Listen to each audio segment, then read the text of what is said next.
Today, I want to make minimalism simple for everyone, and so I will be sharing 30 minimalism do's and don'ts. This video will be great for anyone who is starting out their minimalism or decluttering journey, but also for those of you who maybe feel a little stuck or in need of some fresh inspiration, or who feel ready to take the next steps in simplifying their life.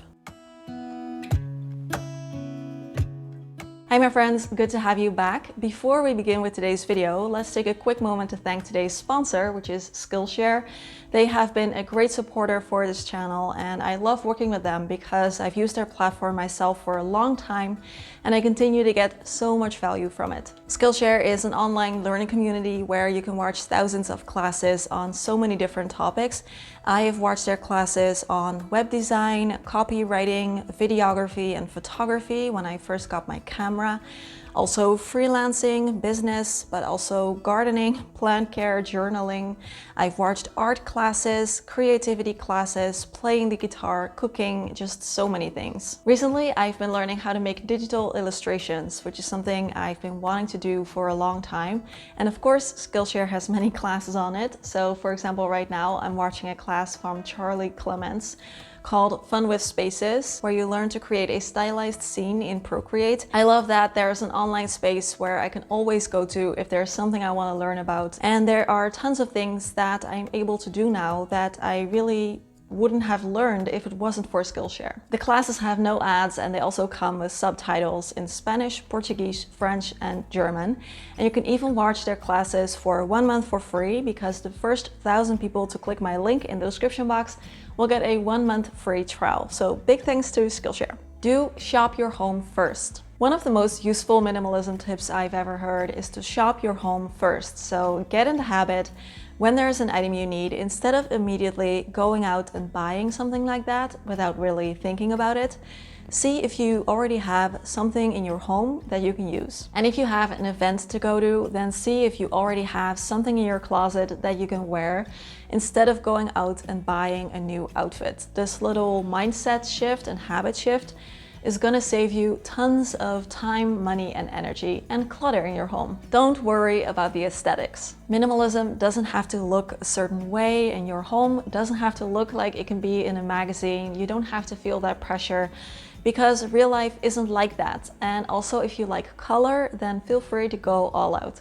Do wear the clothing items you're unsure about. If you're decluttering your closet, don't just make a maybe pile. Actually wear the items that you're unsure about for a couple of days and see how you feel, because if you do that, it's very likely that after those days, you will know what to do with this item. Don't keep things in your home after deciding to get rid of them. Get in the habit of dividing up the items immediately. Sell, give away, donate, and recycle, and then getting rid of these boxes as soon as possible, because otherwise you will still have clutter in your home. You can't really enjoy your space. And you also run the risk of getting some of these items back out. Do start a wish list. Having a wish list on your phone or a notepad is the best thing you can do if you want to start shopping more mindfully. So write down any items that you are thinking about purchasing and then think about it for a few days. If you still want them, you can always go and get them. But oftentimes I find that after a few days, I change my mind and I decide that I just can live fine without them. Don't do impulse purchases. Speaking of shopping with more intention, you can make it a rule for yourself that you always have to think about a purchase for at least a day. So if you're in a store, take a picture or take a screenshot on your phone if you see something and think about it for a while, because stores, both offline and online, know how to get us to spend more than we were planning on with all of these little impulse purchases. So a rule like this can really be very helpful. Do spend money on things that add value. Minimalism doesn't mean you can't buy new things or that you can't spend money on things you love. Minimalism is a lifestyle where we focus on what do we want less of and what do we want more of, and that's what makes it so great. So if you have a hobby that requires money that you really enjoy, don't skimp on it just because you want to be a minimalist. Don't get rid of things just for the sake of getting rid of things. At the same time, you also don't have to get rid of things just because. Minimalism is a means to an end or a method or a lifestyle, but it's not the goal in and of itself. So if something brings you value, but it doesn't really fit in that like picture minimalist style, then definitely still keep it around. Do start small. If you find yourself getting overwhelmed with either decluttering your possessions or changing your shopping habits or anything like that, remember that it is okay to take it small. Take small, even tiny steps, because if you do that after a while, you will create great progress. Don't browse. If you don't know which items are out there, then you're gonna make it a lot easier for yourself to not buy things that you don't need. So get in the habit of letting your home tell you when you need something instead of going browsing in online stores or magazines, and you will be surprised by how much you already have and how little you actually need to add. Do research and read reviews. Minimalism frees up a large part of our time and money, and because of that, if we do decide that we want to buy something, then we really have the means to do some research, read reviews, and get the one that fits our needs the best, so that we make sure that what we're buying is something that we're really going to love or that we're really going to get a lot of use out of. Don't shop when you're bored, or sad, or tired, or hungry.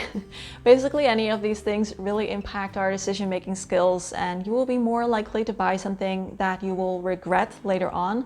So especially be mindful of this with online shopping. Just look at cute animal videos instead. Do find an alternative activity for shopping. If shopping is an activity that you enjoy, but you want to do less of it, then it really helps to find an alternative activity that you can do instead. So for example, for me, what I used to do was go to the city center and shop. That was something I did.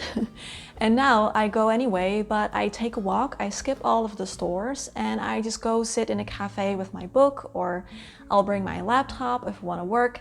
And it's the same kind of enjoyment, but without buying any unnecessary things. Oh, my leg is asleep. Oh. Don't buy things to impress others. Life is too short and you will be left with more clutter and less money. So if you don't care about fancy labels or anything like that, just don't do it. If you're lucky enough to be able to live below your means, then that is one of the best things. Don't give it up, especially if it's just to get other people's approval. It's just not worth it. Do get rid of things that you have no use for anymore, even if they were expensive. Money spent is money spent. Yes, it's a huge waste, but keeping something around that's not serving you anymore is even more of a waste. So treat it like any other object. If it's not providing any value for you anymore, then see if you can sell it, donate it, or give it away to someone you know. Don't focus on what you're getting rid of, focus on what you want to keep. Decluttering is like sculpting a statue. By getting rid of the rock that you don't need, you will end up with a beautiful sculpture. So by getting rid of the clutter that you don't need, you will end up with only the items that bring you value. And they won't be buried beneath clutter, so you will also get more use and enjoyment from them. Do use the principles of minimalism on other things than stuff. The principles of minimalism can be applied to so many things other than our stuff and our home. We can apply it to declutter our calendar or our mental space, our goals and commitments and all these things. And for me, this is where minimalism has truly been the most transformational in my life. Don't declutter other people's stuff. I know it's tempting, but it's a no-go. It's a breach of trust, and the other person will probably be even less likely to be open to the idea of minimalism. Do practice gratitude for the things you already have. One of the best things about minimalism is that it helps us to realize just how much we already have, and it helps us to feel grateful for it. So instead of looking around for things we don't have yet, we feel content and at peace with the things that we do have. And it also helps us to realize that the best things in life are not things. Don't keep things around because you have no way of ethically discarding them. If it's something that simply just cannot be sold or given away or donated or upcycled or recycled, then just throw it in the bin. I know it sucks, but it just does not make any sense to keep it in your home if you have no way of using it and no way of giving it a second life somewhere else. I think the best thing that we can do if we want to be more sustainable is to try and learn from these kind of purchasing mistakes. so that we can try and avoid making them in the future and be more mindful as a consumer. Do make a decluttering plan. If you have lots to declutter and you don't know where to start, it really helps if you have a plan or a list. So try to find something that works for your schedule and that you can keep up doing for a while as you move through your possessions. It really just makes the whole process a lot easier if you can just tick off all of the little items on your list. And if you need a little help with that, I have a decluttering ebook that can help you out with that. So I will leave the links in the description box. Don't shop to feel better about yourself. I've learned from experience that you just cannot shop for confidence. It's not sold in the stores. No matter how much you shop out of insecurity, you will never feel better about yourself. So if you do feel insecure, see if there's something that you can do about what's causing that instead of going shopping. Do be realistic about just in case items. If you haven't used them in the last year, then the chance that you will need to use something in the coming year is very low. And people are resourceful. If that day even ever comes, you will find another solution. So be realistic and weigh the cost of possibly needing to replace something in the future versus the cost of keeping it around right now. Don't get stuck in the cycle of buying, decluttering. There's the risk of using decluttering as an excuse to keep buying more stuff, and that is quite wasteful. It's also not easy on your wallet. So try to not fall in that trap and keep your buying as well as your decluttering mindful. Do forgive yourself for any purchasing mistakes you've made in the past. If you're feeling bad about yourself when you're going through your stuff because you feel bad about buying all of it in the first place, then don't. You're doing something about it now, and that's amazing. And feeling bad about yourself is not going to lead to anything good. You're not going to get anything out of that. So try to treat your past self with grace and just move on. Don't start with organizing. Start with decluttering first. The fewer items that you own, the easier it'll be to eventually get everything sorted and organized and looking pretty, if that's even something that you want. Do define what is your enough sweet spot. For each category of items, a helpful tool is to first define your enough sweet spot. So do a quick calculation in your head. How many pairs of shoes do you need, for example? What makes sense for you, for your lifestyle, for the weather circumstances, for your job, etc.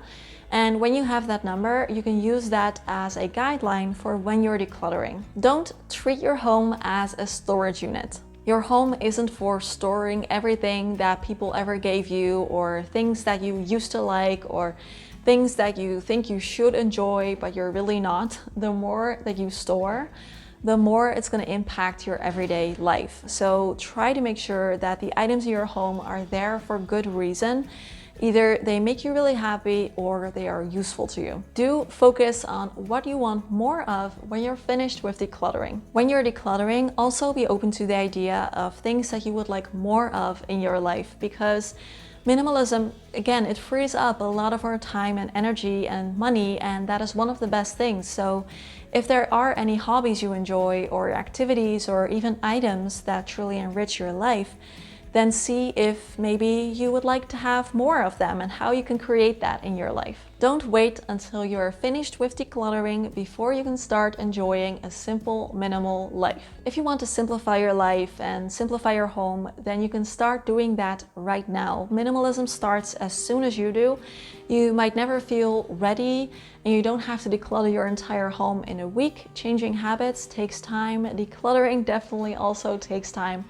But that doesn't mean that you have to wait until everything is finished before you can start living simply and enjoying a simple, minimal life. You can start doing that right now. Since you're still here, I would love it if you could give this video a thumbs up and subscribe to the channel if you haven't already. And of course, I would love to also hear one do and one don't that you have experienced when it comes to minimalism and decluttering in the comment section down below. Don't forget to check out Skillshare and try them 1 month for free, link in the description. And right here, I have 2 more minimalism videos that I think you will enjoy. As always, questions, comments, conversations down below. Thanks for being here. Have a lovely day, and I will see you again soon. Bye bye.